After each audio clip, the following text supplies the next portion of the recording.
네, 서울시 강남감의 서병옥입니다. 이사장님, 예, 네, 우리 국민연금은 국민들의 노후를 책임지는 최후의 보루라고 할 수 있죠. 그렇습니다. 네, 공무원 연금이나 사학연금보다는 혜택은 좀 부족할 수 있지만 최소한의 노후의 소득을 보장해 줄 수 있다는 점에서 매우 중요하다고 봅니다. 그렇습니다. 네, 그렇기 때문에 정부는 국민연금이 국민들의 노후 생활에 얼마나 중요한 역할을 하는지 분명히 저는 알려드려야 된다고 봅니다. 그래서 국민들이 좀 더 안심하고 연금에 가입할 수 있도록 해주셔야 되고요.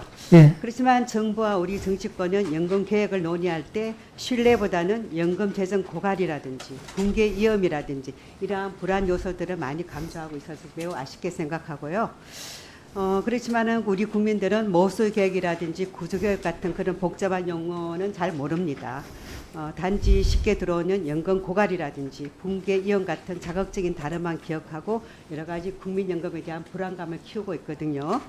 실제로 우리 세대별 여기 이미 가입률을 보시면은 점점 하락하고 있습니다. 그만큼 국민들의 기대치가 저는 떨어지고 있다고 볼 수 있습니다.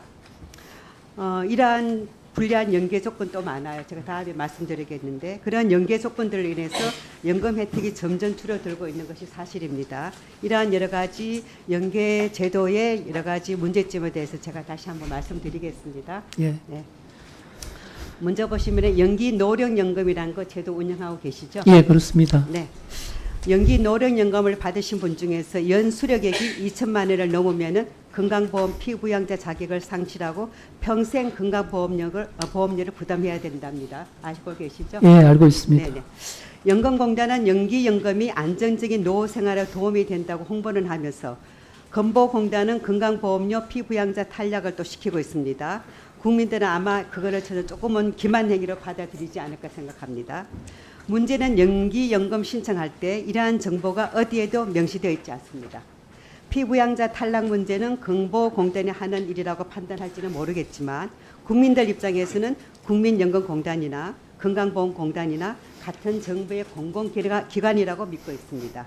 그렇기 때문에 앞으로 연기연금 신청자들에게는 반드시 수령액이 연 2천만 원을 초과하면은 피부양자 자격이 박탈될 수 있다는 정보를 저는 사전에 꼭 알려드려야 된다고 봅니다. 어떻게 생각하십니까?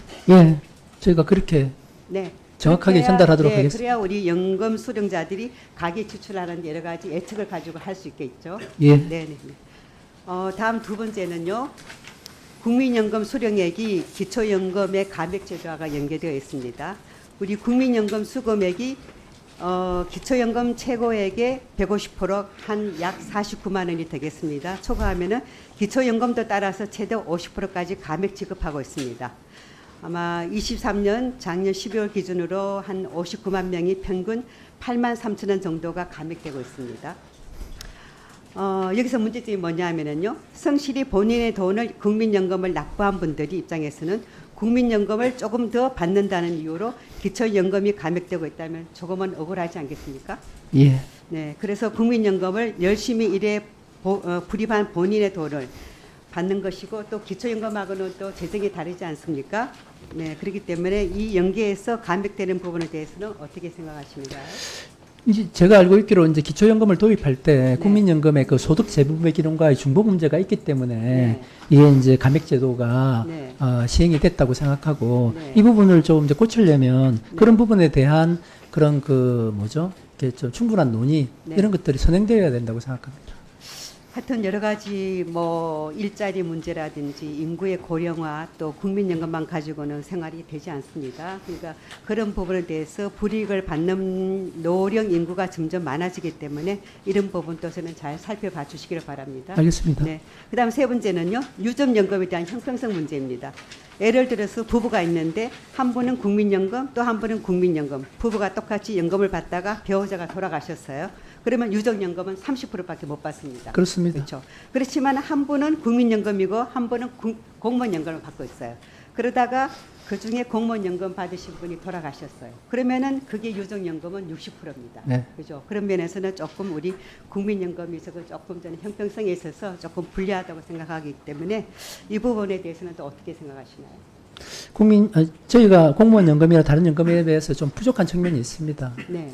그런 부분에 대해서 조금 보완이 필요하지 않을까 이런 생각도 해봅니다. 다만 왜냐하면 이제 어르신 중에서는요, 오직 노후에 내가 국민연금을 받으면 기본적인 생활을 할 수 있다는 희망을 가지고 계시는데 예. 이런 부분에 대해서 유족연금이 이렇게 많이 깎이게 되면은 저는 여러 가지 면으로 기본적으로 국민연금에 대한 여러 가지 저는 신뢰도가 조금 떨어지고 그러지 않을까 생각합니다. 네. 다음은요, 네 번째인데요. 퇴직 후에 소득이 있을 때 또 감액이 되죠. 네. 퇴직 이후에 일정 소득이 생기면은 국민연금이 감액되면서 많은 불만이 생기고 있습니다.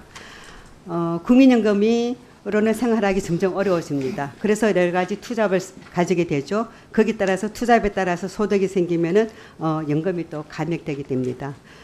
이러한 비슷한 예가 일본에서도 있기 때문에 일본에서도 연금 삭감 제도를 운영을 하다가 노동력 문제라든지 그런 문제가 심각해지자 2022년 4월에 연금 감액 커트라인을 종전보다는 조금 높였습니다.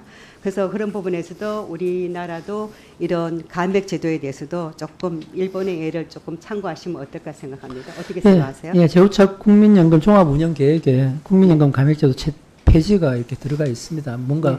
좀 보완이 필요하다고 저는 그렇게 생각하고 있습니다. 네네.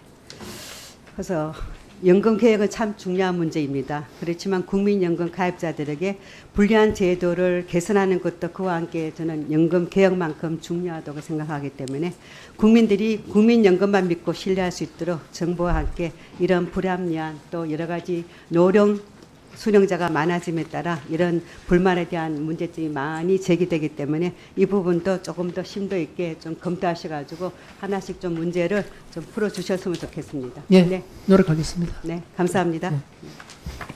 예, 다음은 이계호 의원님 질의하시겠습니다.